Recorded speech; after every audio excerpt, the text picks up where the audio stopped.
it's Nicole. Over the last 2 years, as soon as I got into Shakespeare, I read various non-fictional books about him and his works.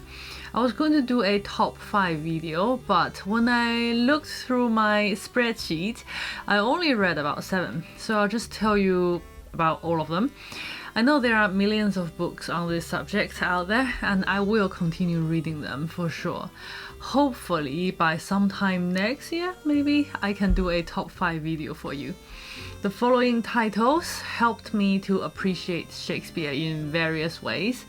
I am not going to rank them, but I will tell you which are my 2 favorites. Shakespeare, The World as a Stage by Bryson is an excellent little biography. I read it at the beginning of my Shakespeare journey, and it was a good one to start with because it's so short. The author's principle is to stick to historical facts and not speculate. So there are some chapters about Shakespeare's life and his work, but it stood out to me how much of the book is about the historical period, geographical location, and social context of his life, because there's very little we know about Shakespeare himself. I love how the book paints a vivid picture of Elizabethan London with a lot of fascinating factual details. What did London look like? What did people eat and drink? The religious and political situation, the theatre scene. I remember at various points I thought to myself, this is not about Shakespeare at all. This is more about his world. The chapters on the lost years, for example, read like a filler. There's nothing to report on Shakespeare, therefore let's talk about the context to fill the space. Sorry that sounds mean, but I did feel a bit disappointed. I didn't see what was lacking until I read 1599, which I'll talk about later. The world and the playwright are talked about separately. It's unfair to say this book is inferior as a result, because Bryson did not set out to write what James Shapiro set out to write. I think it's ambitious to write a biography of Shakespeare this size, and the author did a great job. 1599 is about just 1 year of Shakespeare's life, and it's bigger in comparison. But I have to say, I do love 1599 more. Next is The Invention of the Human by Harold Bloom. There's a chapter on every Shakespeare play. It's funny. Watch some fellow booktubers' Shakespeare journey tag video. People seem to have really strong opinions about this book. Some swear by it, and some swear at it. It's probably the most controversial title on this list. According to Wikipedia, Harold Bloom was called probably the most famous literary critic in the English-speaking world in 2017. I don't know much about him at all. I just have this one book that was recommended to me by a friend who specialized in storytelling a year ago. And I found my almost new copy from a secondhand bookshop at a very reasonable price. I was thrilled to find it. I'm not sure I'd recommend you to get a copy at full price. Is that a controversial thing to say? Talking about controversy, I don't have as strong an opinion on this book as some of you do. This is how I use it. I typically just read the chapter after I finish watching and reading the play. I learned from Jonathan Bate's school teacher, Jonathan Bate making another appearance. If we can disagree with Samuel Johnson, as long as we have a good reason, I don't see why we can't disagree with Harold Bloom. However, often I can't even say I disagree with him because I find parts of the essays hard to follow. Again, it's probably my fault, but honestly, a lot of the time I have no idea what he's on about. For example, I didn't quite get his interpretation of The Tempest, but I found the chapter on Julius Caesar very informative. I see it as a useful collection of essays by someone who thought about the plays carefully, and his opinions are worth listening to, whether I agree with him in the end or not. The next book is My Shakespeare by Greg Doran. The full title of the book is My Shakespeare, A Director's Journey Through the First Folio. It was published in April this year, 2023. I listened to the audiobook, which is narrated by the author himself. Greg Doran is the artistic director of the Royal Shakespeare Company from 2012 until 2022. He directed or produced all of the plays within Shakespeare's first folio during his career. I think that's not just an amazing achievement. What a wonderful professional life to spend your days reading and thinking about Shakespeare, working with talented and hard-working actors and other theatre people and bringing the plays to life, lifting the text from the pages to the stages in front of an audience. There are fewer exciting things I'd love to be involved in. Each of the book's chapters looks at a different play, like The Invention of the Human, but these are not academic essays. These are the stories of Greg Doran. It talks about his professional life as well as personal life. It also pulls the curtain open a smidge and shows us what goes on behind the scenes of RSC as an organization. I love hearing him talking about actors like Judi Dench, David Tennant, Harriet Walter, Patrick Stewart, and many, many more. The chapter on Hamlet made me really want to watch the David Tennant 2008 production, and can you believe it? BBC 4 just put it on TV on Sunday night. And I am now a well-known enough Shakespeare geek that a friend specifically came up to me on Sunday morning and told me about it. And I was lucky enough to have good friends whose home I could invite myself to watch their TV because I haven't got a TV at home. I'm such a lucky girl. I'll tell you more about that another time. Greg Doran talks about the real human skull in his Hamlet production and the real live snake in Antony and Cleopatra. I was fascinated to hear about the puppet show of Venus and Adonis by Little Angel Theatre and many, many other things. I regretted almost every minute why I was not born a few decades earlier. Number 4 is The Genius of Shakespeare by Jonathan Bate. As a general reader, to be honest, I find it really hard work, though 100% worth the effort. It's at the academic end of the spectrum for a general reader. The book is in 2 parts. Part 1 is called Who is Shakespeare? What is he? Which has 5 chapters. Chapter 1, A Life of Anecdote. I loved the explanation of the idea of creativity and originality. I never knew or thought of the relationship between the source material and Shakespeare's plays before. It's eye-opening. Chapter 2, Shakespeare's autobiographical poem, ? Mainly about his sonnets, who is the famous and mysterious Mr. W.H. in the dedication. I love the author's conclusion. Chapter 3, the authorship controversy. I wasn't particularly doubtful that Shakespeare wrote all the Shakespeare, and I was only asked once so far, how could I have such blind faith? But if I ever have need to lay out the evidence, this chapter covers all the ground. Chapter 4, Marlowe's Ghost. Writers and artists are more or less influenced by their predecessors and contemporaries, but I never knew how much Shakespeare's plays were written in response to Marlowe. It makes me want to read Marlowe. Chapter 5, Shakespeare's peculiarity. Not only Shakespeare was influenced by Marlowe, his writing was also shaped by the fact that he was an actor and he knew theatre really well. It talks more about how Shakespeare is not an original genius, but he is a genius in making the old new. And in giving us many voices and opinions within one play, he allows us to think and discuss forever and ever. Part 2 is called The Shakespeare Effect, as the author puts it. What transformed Shakespeare from one among a constellation of admired dramatists into the universally revered Bard of Avon?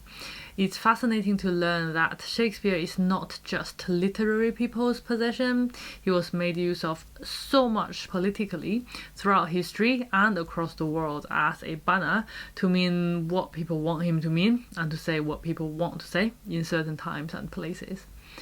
I love how the author finishes the book with this fascinating hypothesis about another playwright who had the potential to become as great as Shakespeare, but somehow didn't. One slightly different book to mention is the Shakespeare book, published by DK. It has glossy paper and is in full color. For each play, there is a quote and a bold illustration on the title page. There is a list of characters, a timeline with a summary of the scenes, and a summary of the whole play on the first spread. There's an essay with various key themes on the second spread, some fun facts about the play throughout history.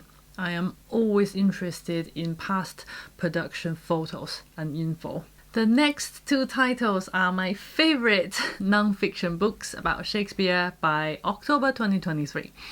I can't decide which I like better, and it's okay because they are very different in what they are trying to do. My two number ones are Mad About Shakespeare and 1599.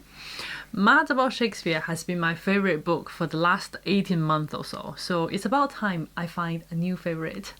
Not to replace it, but to add to it. I made a video titled My Favorite Book of 2022 so far, and it's all about Mad About Shakespeare from a year ago. It's still one of my favorite books, and I keep telling people about it and mentioning it in my videos. A lot of you have read it by now, and you all love it too. I'm so glad to hear. I'll try to talk about different aspects of the book and not repeat myself, so check out my first video as well. The full title of the book is Mad About Shakespeare from Classroom to Theatre to Emergency Room. I'll read you the blurb in the dust jacket because it summarizes the spirit of the book well, and it saves me effort to do a less adequate job. So listen, here it is. The only end of writing, wrote Dr. Samuel Johnson, is to enable the readers better to enjoy life or better to endure it. But can the words of even the greatest writers really enable us to endure the worst things in life? Warfare, mental illness, or a child in intensive care? That is the question asked by the acclaimed scholar and writer Jonathan Bate, who has devoted his professional life to reading, teaching, and writing about literature. In this brave and candid memoir, he takes the reader on a funny, sad, uplifting journey from inspirational teachers in the classroom to the witnessing of great Shakespearean actors in the theatre to the example of an array of writers, including Virginia Woolf, Sylvia Plath, Edward Thomas, and Dr. Johnson himself, who even as they struggled with mental illness, took inspiration from the greatest of all writers, William Shakespeare. Shakespeare's world is never too different from our own, permeated with the same moments of tragedy or comedy, the same existential questions and ways of encountering each other. As he says, the web of our life is of a mingled yarn, good and ill together. So whether dealing with the death of a loved one, the mess of war, the experience of being schooled or falling in love, of growing old, of losing your mind, if you are patient enough, Shakespeare will give you the words. I listened to the audiobook again this month. This might be my 4th or 5th time reading or listening to the book within 18 months. It's narrated by Jonathan Bate himself. I like his voice. It's a voice that gives me the image of a teacher and a scholar at the front of a lecture hall who spends his life talking to students about literature, something he is never and will never be bored with. And also let me show you my copy. I love it so much.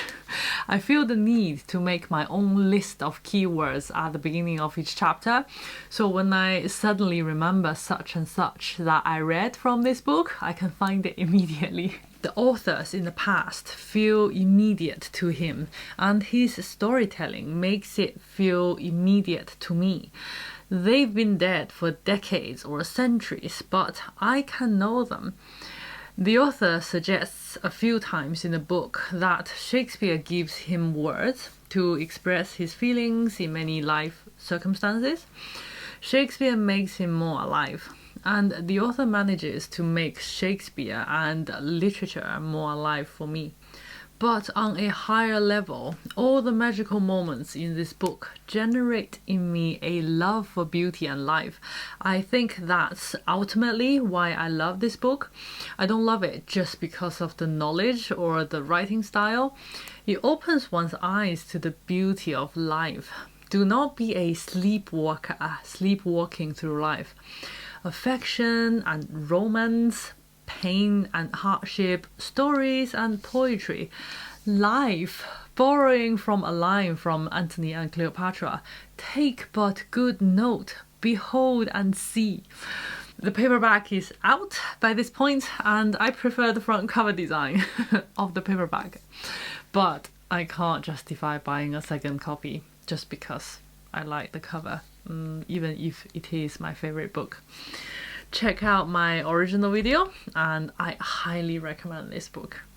I was prompted to read 1599, A Year in the Life of William Shakespeare, last month because of Shakespeare first of all, but also because 1599 has just won Baillie Gifford 25th Anniversary Winner of Winners Award.